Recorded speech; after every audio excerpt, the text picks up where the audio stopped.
So why did a strict carnivore diet at first appeal to you? And then why did you switch to animal-based, which includes fruit, honey, and dairy, right? Yeah. So I have struggled with autoimmune issues my whole life. When I was a kid, I was over-medicated by my parents for my asthma. So asthma and eczema are part of this allergic triad. Hay fever is the third part of this triad. So like allergies, it's called atopy or atopic dermatitis is eczema. And I remember getting Theodor, which is theophylline, in my applesauce as a kid, and it tastes bitter and it makes you kind of hyper. That's the way we used to treat asthma, was with an oral medication called theophylline. My parents would force me to take my albuterol inhaler at dinner. I didn't want to do the medications, but they were trying to do the best for me, but they really over-medicated me because I had these issues as a child. Now, granted, I was a child eating a standard American diet.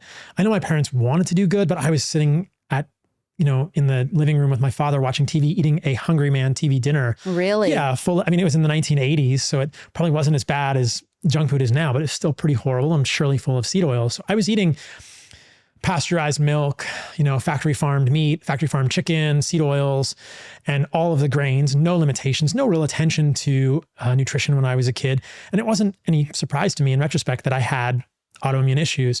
So I struggled with them throughout my life, and they fluctuated. Sometimes they were worse, sometimes they were better, but I had a number of eczema flares in my life that were pretty bad. And eczema is like a itchy, bumpy rash. And sometimes it's just cosmetic or a nuisance, but other times it can be a really problematic thing. When I was in medical school, I started doing jujitsu, wrestling on mats. And when I would get eczema on my knees, it would get infected from the mats. And you get sort of a super infection called impetigo. So you get a skin infection where the skin is cracked and open from this eczema.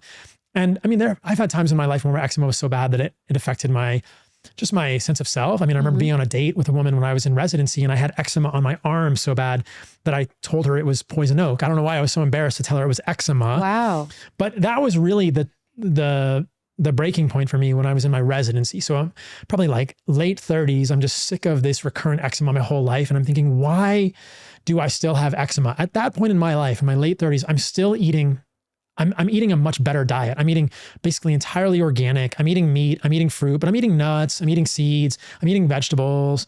And I might have eaten milk sometimes, but I was eating basically like a paleo type diet. So not really restricting any food group, but not eating junk food anymore. And still I'm having major flares of eczema.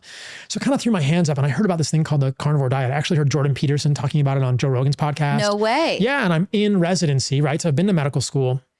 And I just thought, this is so interesting. Autoimmune illness is rampant. And I think that autoimmunity affects so many of us. You're having your issues with it too, right? In ways that we're not even understanding as humans. What is causing us to have these autoimmune issues? And I heard him talk about carnivore, and I thought, what if it's some of these plant foods that we think are healthy that are actually triggering our immune system? And I can talk about why they might do that in a moment, but I did a strict carnivore diet at that point for a year and a half.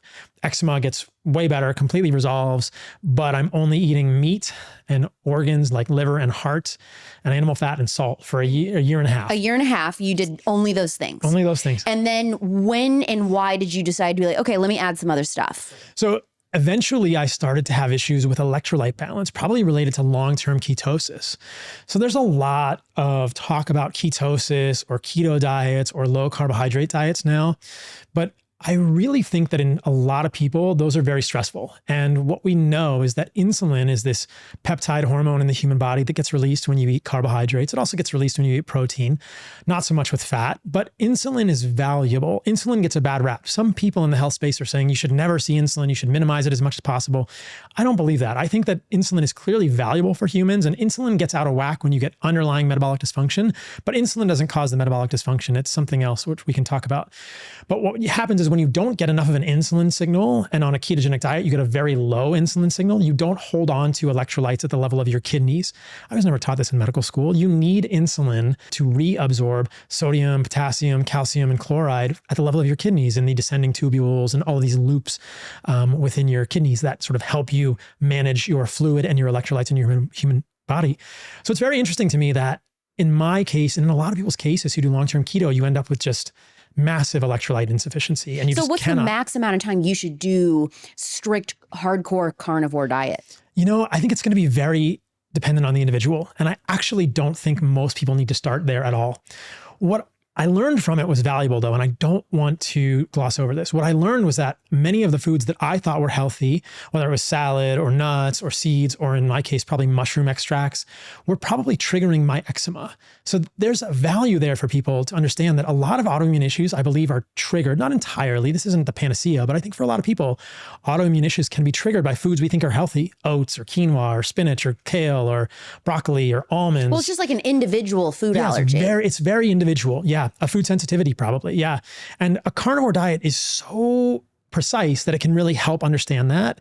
But my transition to animal-based was this sort of thought process of saying, can I eat more foods, more variety, more flavor, more color, but also not trigger my immune system? And what I found is that for me and for a lot of other people, just through experimentation and sort of crowdsourcing this information, you think, oh, when you think about plants, the fruit is the colorful part of the plant that the plant wants you to eat.